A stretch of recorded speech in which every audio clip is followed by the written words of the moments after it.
Am I a writer? What constitutes a writer? Who gets called a writer? And I think that line may be blurring a little more these days than it would have 20 years ago. But going back to 2011, so I started blogging in 2008. And in 2011, there was a movie, Contagion, that came out.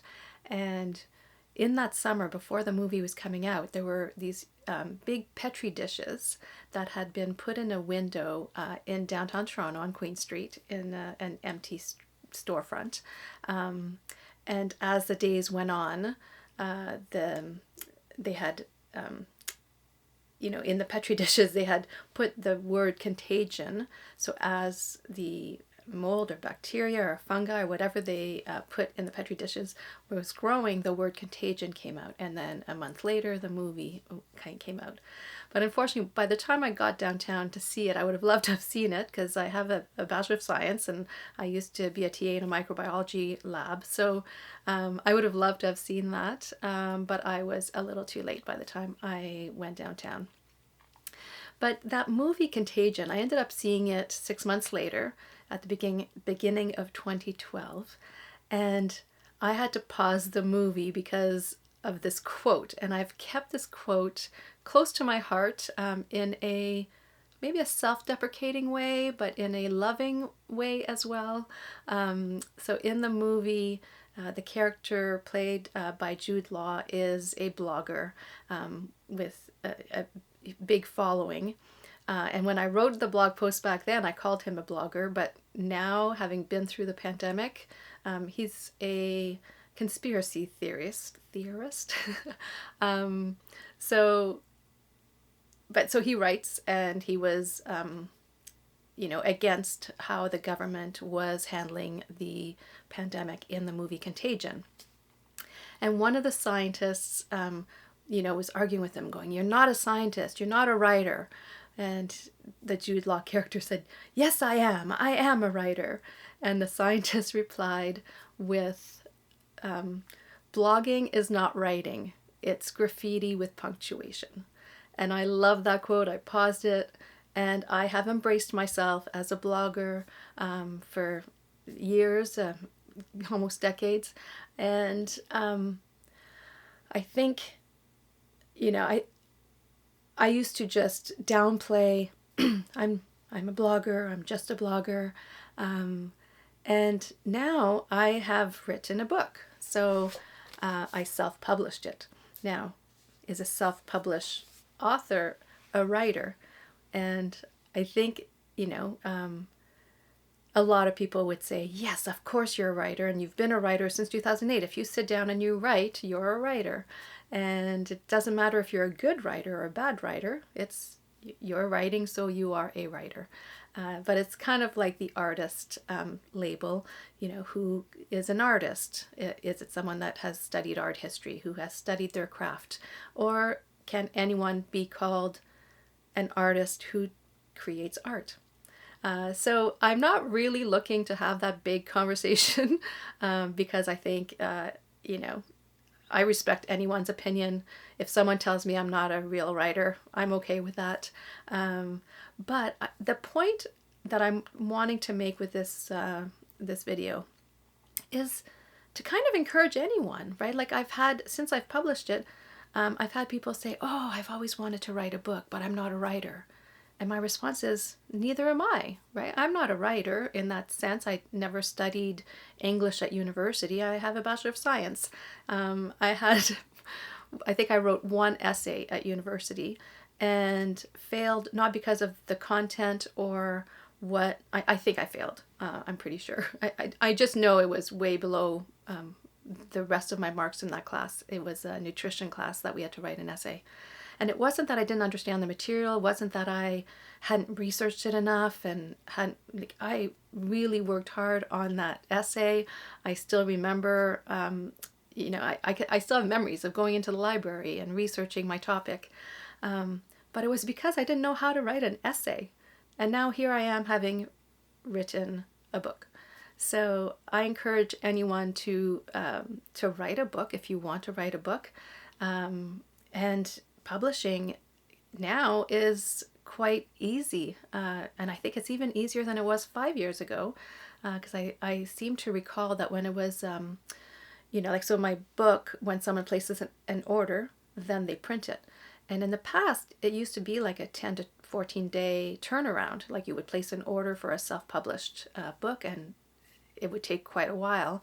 But now my book is printed in Ontario. So if I order one today, it could come tomorrow or the next day, depending on, how busy they are or the delivery. I've had it delivered the next day, which is incredible. But the self-publishing part, I think, in order to go that route, you need to be quite technical in some ways. And I'm wondering whether to go into detail about how my writing journey has gone, how my editing, the self-publishing, creating the cover, so yeah, like everything I did myself on for this book. And I really enjoyed the process, but I realized that these professionals, they know what they're doing, and they would have done it a lot faster than I did. And I just have a lot of respect for editors and publishers and formatters. And I honestly don't know how this would have turned out if I had hired people to do it for me. And perhaps that's a segue I should bring up, is the difference between a traditional publisher and self-publishing. The traditional publisher is that they pay you to write a book. So that's where all the authors, the famous authors, that's how they write their books. And then they get professional editors, and the publishing is all done professionally with a traditional publishing company. The self-publishing that I did everything. And I don't think I could have done it 5-10 years ago. I had actually, this is a kind of a cute story, that you know how there's little libraries in neighborhoods, right? Free libraries. And I ended up finding a book that was about writing and grammar and spelling, and that it became quite a good resource for me. And I just happened to find it a few years ago. I wish I had written that down. Maybe I did in a journal, and I'll find it someday. But so that was very helpful. And then I had some tools that I used, like Pro Writing Aid, that would recognize, grammar or spelling. So I don't know when those tools came out. I only found out about them in the last few years. But if I had a professional editor, this is what amazes me of how would that have looked like, because I was editing constantly, because even at the end, when you're trying to format the page, you don't want to leave a line on its own on the top of the page, right? Like, so you want to, that's the formatting part of writing. And so then I would have to, like, even though the book was all edited in a way I liked, now the formatting forced more edits. So I honestly don't know how that would have worked. If I had an editor that would have edited it with me, including the formatting. So that's just an interesting process that I just, the minute you change anything, it changes the formatting of the rest of the book. So I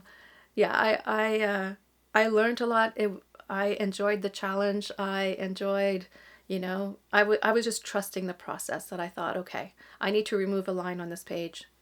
It's meant to come out, right? Like, I would just kind of trust that those words weren't needed. Or if I needed to add a line or two to make the formatting, I just trusted that I needed to go into more detail with that story. So I just really enjoyed the process, and am fascinated. I would love to travel back in time and see what this process would have been like if I had hired an editor. So going back to what I was saying, you got the traditional publishers who pay you to write a book. You have the self-publisher who does it all on their own. And then there's hybrid, and also called vanity publishers, that the author pays them and pays them either to edit and publish, or there's various kinds, whether it includes editing or not, or whether you hire your editor separately. And for me, I didn't feel comfortable just going out trying to find an editor, because I wasn't sure if it would be someone that was compatible with my story. And if one had shown up, I would have trusted the universe like I do sometimes. I in my human design, if you believe in that kind of thing, is that I respond to invitation. So maybe an editor or a publisher will come forward to me in the future, and I would love to work with them.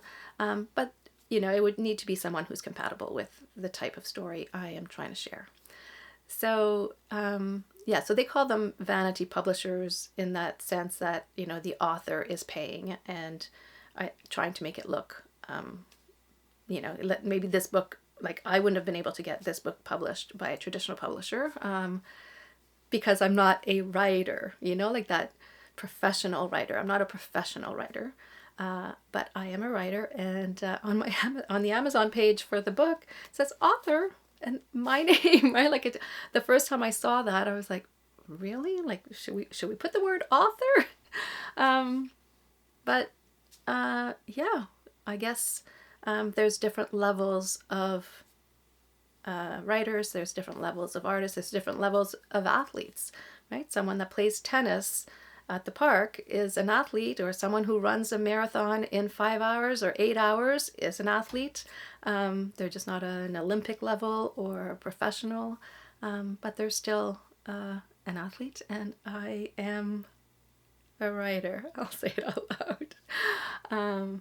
But yeah, so I'd love to hear, if you're wanting to write a book, and if you are interested in hearing more about my writing process, I would love to share.